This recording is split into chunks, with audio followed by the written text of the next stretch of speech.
Hey, what's happening, people? It's Manic here with another video, and today we are starting something new on the channel called From Panel to Panel. Now, From Panel to Panel is basically where I take a recent comic book issue that, I deem worthy of recapping, giving my thoughts on. It's mostly gonna be a pretty big series, whether it be Batman or Justice League or Superman.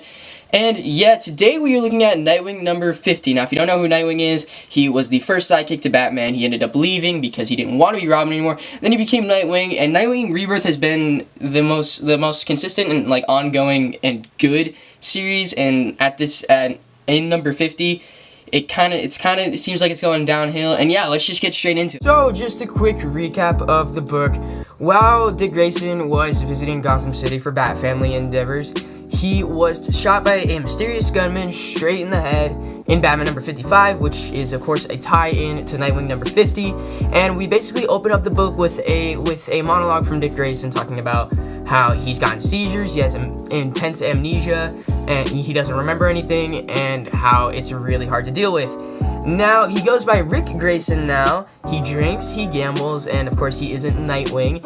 And the whole point, the whole really basis of the book, or the whole thing that Nightwing or Rick Grayson is trying to push onto everyone that's trying to help him, is that all the Nightwing and Dick Grayson stuff was in the past, and he's trying to look forward into the future and in the present, and he wants to keep all of the Nightwing stuff in the past, which is extremely stupid. So Batgirl does play a pretty pivotal point in the book.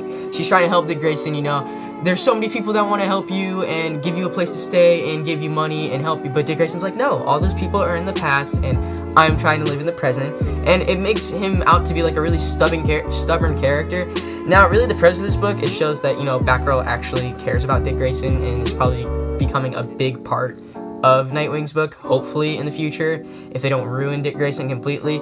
And this whole Nightwing has amnesia thing might not last long, but that's only hoping for the best. Just because the next issue is going to be muscle memory kicking in. That's what the line was at the end of the book when it says, next, in Nightwing number 51, muscle memory kicks in, or whatever, I'm paraphrasing. But hopefully this storyline doesn't last long. I believe it's just a 4-issue storyline, and we might have Dick Grayson back. I don't know yet. I haven't really looked on the DC website to see what the next few issues are gonna do, and at the current point in time, Nightwing number 50 is out, which I have not read, but I'm just recapping Nightwing number 50.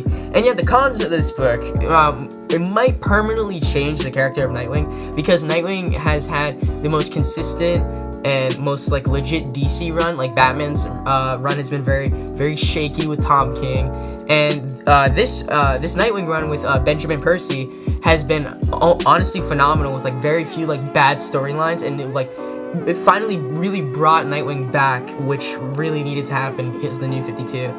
It's also sort of ruining what has been built up for the past 49 issues of Nightwing, because we've gotten this amazing character with this amazing world around him in the form of Bloodhaven, and I feel like it's gonna come all crashing down if Nightwing gets changed forever. Really, this makes me and a lot of other Nightwing readers scared, because they kind of sort of ruined Dick Grayson back during the New 52 era of comics, where he stopped being Nightwing and he basically became a spy and started doing all kinds of James Bond stuff. And then we finally get Nightwing back in the form of Nightwing Rebirth, and it might all come crashing down. So the writer of this book, which is Benjamin Percy, who's been writing Nightwing for most of the run, is now leaving, and another writer will take the helm of Nightwing, which really sucks, because Benjamin Percy has arguably had the best run in all of DC Comics at the moment, other than Scott Snyder in his Dark Knight's Metal run. And then we have art by Travis Moore and Chris Mooneyham. Oh, hopefully I'm not butchering that. And which the art was pretty meh. It was average art, but the writing I give a 7 out of 10, just because the writing felt too artificial. Again, I know you're not supposed to feel Nightwing from this character. You're not supposed to get the vibe of Nightwing. You're supposed to get the vibe of Rick Grayson, which kind of sucks. And since I have a bias towards Nightwing, I give the writing a 7 out of 10. Would have been higher if you didn't shoot Dick Grayson in the head and give him amnesia. Then the art, I give a solid 9 out of 10. It's very average art. There was nothing that popped out. There was nothing that was completely awful. But yeah, it was pretty good overall. And my final verdict for the book is 6 out of 10. Mostly because I really feel like this might change the character of Nightwing forever, because of the whole amnesia thing, and this might drastically change the character, so much so as to where we'll never get the Nightwing we know and love. that we've had for 49 issues. Ladies and gentlemen, that is going to do it for this episode of From Panel to Panel. In the comments below, tell me if there's a certain comic book series you want me to cover or a certain issue you want me to cover. And if you enjoyed the video, make sure to hit that like button and subscribe if you want more of my content. And thank you guys so much for the support on all the past videos. And yeah, I will see you guys in the next one. I've been so alone ever since I left the tribe. That's just how it goes, guess I like the lonely vibe. But they'll never know